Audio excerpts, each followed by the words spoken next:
Ana acordou sobressaltada com o som de um tapa e quando pela igreja antiga de Lisboa. O noivo de sua mãe, um homem de meia idade com o rosto vermelho de raiva, acabara de bater na enteada adolescente no altar, alegando que ela havia roubado o anel de noivado. Mas, em um instante inesperado, a irmã lésbica da noiva, Sofia, levantou-se da primeira fila e gritou alto o suficiente para parar toda a cerimônia, revelando segredos que abalariam a família para sempre. O silêncio que se seguiu foi ensurdecedor. Ana, a noiva, sentiu o coração disparar enquanto via sua meia-irmã Sofia avançar pelo corredor central, os olhos flamejantes fixos no noivo, Manuel. Pare com isso agora, berrou Sofia, sua voz ecoando pelas paredes de pedra centenárias da igreja de São Vicente de Fora. A multidão de convidados, composta por parentes conservadores e amigos da alta sociedade lisboeta, murmurou em choque. Ana, vestida em seu elegante vestido branco, apertou as mãos contra o peito, tentando processar o caos que irrompia diante dela. Manuel, o noivo, um empresário bem-sucedido de 52 anos, virou-se para Sofia com desprezo. Quem você pensa que é para interferir no meu casamento? Cuspiu ele, ainda massageando a mão que usara para agredir a jovem enteada, Catarina, de apenas 16 anos. Catarina, com o rosto marcado pela mão vermelha, chorava baixinho ao lado do altar, enquanto a mãe de Ana, Isabel, a noiva do dia, olhava horrorizada entre o futuro marido e a filha mais velha. Sofia, com 26 anos e uma determinação feroz, não recuou. Ela sabia que esse momento era o clímax de anos de tensões reprimidas e sua intervenção não era apenas por Catarina, mas por uma verdade que ameaçava desmoronar tudo. Tudo começara meses antes, em uma tarde chuvosa de outono em Alfama, o bairro histórico de Lisboa onde a família morava. Ana, uma arquiteta de 28 anos, retornara de um projeto em Porto para ajudar nos preparativos do casamento de sua mãe. Isabel, viúva há 10 anos, encontrara em Manuel uma segunda chance no amor, ou assim ela acreditava. Mas Ana, desde o início, sentira uma inquietação profunda. Manuel era charmoso na superfície, mas seus comentários conservadores sobre valores tradicionais e sua aversão sutil a qualquer coisa que desafiasse o status quo incomodavam. E então havia Sofia. Sofia era a melhor amiga de Ana desde a universidade, mas nos últimos anos, sua amizade evoluíra para algo mais profundo, algo que Ana lutava para admitir. Elas se conheceram na Faculdade de Arquitetura da Universidade de Lisboa, onde Sofia estudava design gráfico. Com cabelos pretos curtos e um piercing discreto no nariz, Sofia era o oposto da família conservadora de Ana, aberta, progressista e assumidamente lésbica. Ana, com sua beleza clássica e cabelos castanhos ondulados, sempre se sentira atraída por ela, mas o medo da rejeição familiar mantinha em silêncio. Naquela tarde chuvosa, enquanto organizavam as flores para o casamento, Sofia confidenciara a Ana suas suspeitas sobre Manuel. Ele não é quem parece, Ana. Ouvi rumores no trabalho dele, ele tem um histórico de agressões em relacionamentos passados. Ana descartara as palavras como ciúmes, mas no fundo, sabia que Sofia tinha razão. Sua própria atração por Sofia complicava tudo, ela se via dividida entre o dever familiar e seus sentimentos reprimidos. Dias se passaram e as tensões aumentaram. Catarina, a meia-irmã adolescente de Ana, filha de Isabel com o falecido marido, começara a agir de forma estranha.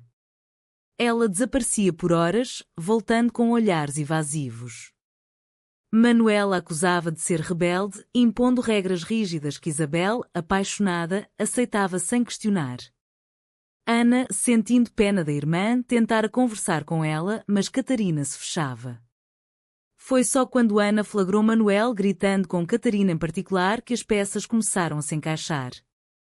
Você é uma vergonha para essa família, Manuel havia dito, sua voz baixa e ameaçadora. Ana, escondida atrás da porta da cozinha, ouviu tudo. Catarina respondera com lágrimas, eu não roubei nada. Você está mentindo para a mamãe. Aquilo plantara a semente da dúvida em Ana. Ela confrontara Sofia mais tarde, em um café à beira do Tejo.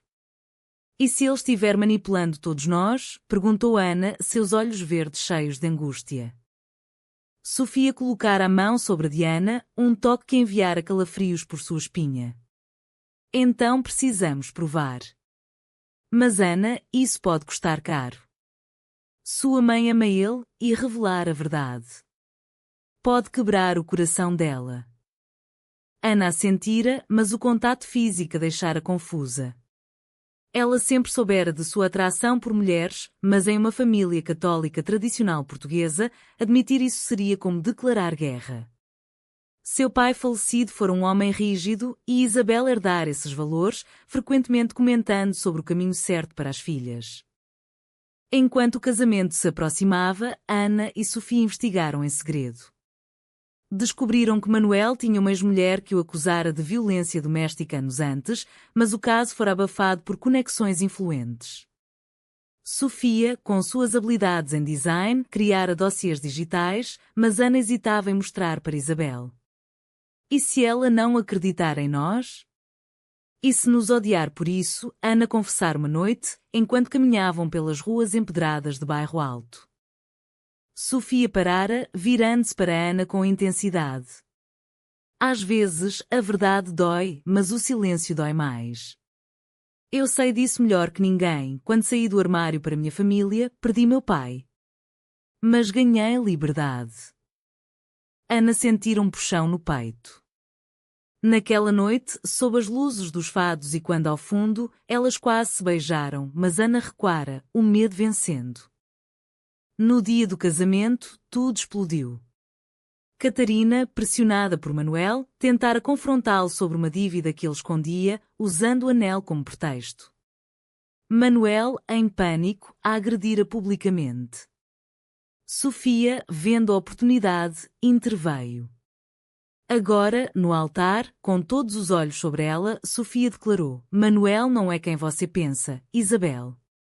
Ele bateu em sua filha porque ela descobriu seus segredos.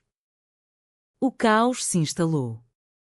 Isabel, pálida, exigiu explicações. Manuel negou tudo, chamando Sofia de aberração invejosa. Ana, finalmente, encontrou sua voz. Mãe, Sofia está certa. Nós temos provas. Enquanto os convidados sussurravam, Ana percebeu que esse era o ponto sem volta. Sua decisão de apoiar Sofia não só salvaria Catarina, mas também a forçaria a confrontar sua própria identidade. Isabel cambaleou para trás, apoiando-se no braço de uma tia idosa. Provas? Que provas? Perguntou ela, a voz tremendo como as chamas das velas no altar. Sofia, sem hesitar, puxou o telefone do bolso e mostrou as mensagens e documentos que ela e Ana haviam coletado. Manuel tentou avançar, mas dois primos o detiveram. Ana, ao lado da mãe, sentiu uma onda de culpa misturada com alívio. Ela sabia que revelar isso destruiria o sonho de Isabel, mas o silêncio teria custado mais caro. A polícia foi chamada e o casamento foi cancelado ali mesmo. Manuel foi levado para interrogatório, gritando ameaças enquanto saía algemado da igreja. Catarina, ainda com a marca no rosto, abraçou Ana com gratidão. Obrigada por acreditar em mim, sussurrou ela. Mas Isabel, devastada, virou-se para Ana e Sofia com olhos cheios de traição. Vocês duas. Como puderam esconder isso de mim? Eu confiava em vocês. Nos dias seguintes, a família se fragmentou. Isabel se isolou em sua casa em Alfama, recusando-se a falar com Ana. Sofia, sentindo-se responsável, ofereceu apoio, mas Ana afastou temporariamente. Preciso resolver isso sozinha, disse Ana, embora no fundo soubesse que precisava de Sofia mais do que nunca. A sociedade lisboeta fofocava a noiva abandonada no altar por causa da enteada e da amiga lésbica. Os jornais locais publicaram artigos sensacionalistas, ampliando os preconceitos. Ana lutava com seu conflito interno. Ela amava Sofia, mas admitir isso significaria enfrentar o julgamento da mãe e da comunidade católica. Em uma noite solitária, caminhando pelo mirador da Senhora do Monte, Ana refletiu sobre sua vida. Aos 28 anos, ela construíra uma carreira sólida, mas sua vida pessoal era um vazio. Sofia representava a liberdade, mas também o risco de alienação. Sofia, por sua vez, enfrentava suas próprias demonios. Criada em uma família de classe média em Sintra, ela saíra do armário aos 20 anos, perdendo contato com o pai conservador. Agora, aos 26, trabalhava como designer freelance, vivendo abertamente sua sexualidade. Mas seu amor por Ana a tornava vulnerável. Eu arrisquei tudo por você, disse ela a Ana em uma ligação tensa. Mas se você não está pronta, eu entendo. Ana decidiu confrontar a mãe. Em uma tarde ensolarada, ela bateu à porta de Isabel. Mãe, precisamos falar. Isabel, com olhos inchados de choro, deixou-a entrar. A conversa foi dolorosa. Isabel admitiu que ignorara sinais de Manuel por medo da solidão. Eu queria uma família normal de novo, confessou ela. Ana, com o coração apertado, revelou parte da verdade. Sofia e eu.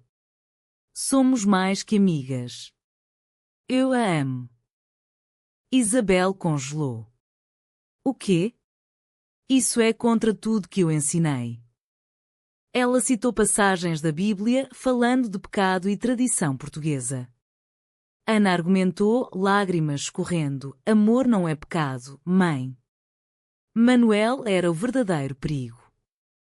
Isabel, abalada, pediu tempo para pensar. Ana saiu dali sentindo-se exposta, mas também liberta. Enquanto isso, Catarina, traumatizada, começou terapia. Ela confidenciou a Ana que Manuel a ameaçara por descobrir suas dívidas de jogo. Ele disse que me mandaria embora se eu contasse. Ana prometeu protegê-la, fortalecendo seu laço de irmãs. Sofia e Ana se reencontraram em um bar em Cais do Sodré. Eu contei para ela, disse Ana. Sofia sorriu, mas com tristeza. E agora? Ana hesitou, mas então tomou a mão de Sofia. Agora eu escolho você. Elas se beijaram pela primeira vez, um momento de pura emoção sob as luzes da noite lisboeta. Mas a felicidade foi breve. No dia seguinte, Isabel ligou, exigindo que Ana escolhesse a família ou essa vida errada. A pressão familiar intensificou. Tios e tias ligavam, condenando Ana por destruir o casamento e agora manchar a reputação. Sofia enfrentou backlash em seu círculo profissional, clientes conservadores cancelaram contratos. Vale a pena? Perguntou Sofia a Ana em um momento de dúvida. Ana, dividida, considerou recuar. Mas uma visita surpresa de Catarina mudou tudo. Não desista, mana. Você me salvou, agora se salve. Inspirada, Ana organizou uma reunião familiar. No jantar em casa, ela defendeu sua identidade. Eu sou lésbica e amo Sofia. Isso não me torna menos filha. Isabel chorou, mas ouviu. Foi o início de um diálogo relutante. Os meses seguintes foram um turbilhão de emoções. Isabel, aos 50 anos, lutava para reconciliar sua fé católica com a realidade da filha. Ela frequentava missas na sede de Lisboa, buscando orientação, mas os padres reforçavam os dogmas tradicionais. O casamento é entre homem e mulher, diziam eles. Isabel sentia-se traída não só por Manuel, mas pela vida que desmoronara. Ana e Sofia, agora em um relacionamento oficial, mudaram-se para um pequeno apartamento em Graça. A vista para o castelo de São Jorge simbolizava sua nova fortaleza. Mas as pressões sociais pesavam. Em eventos profissionais, Ana ouvia sussurros, a arquiteta que parou o casamento da mãe por causa da namorada.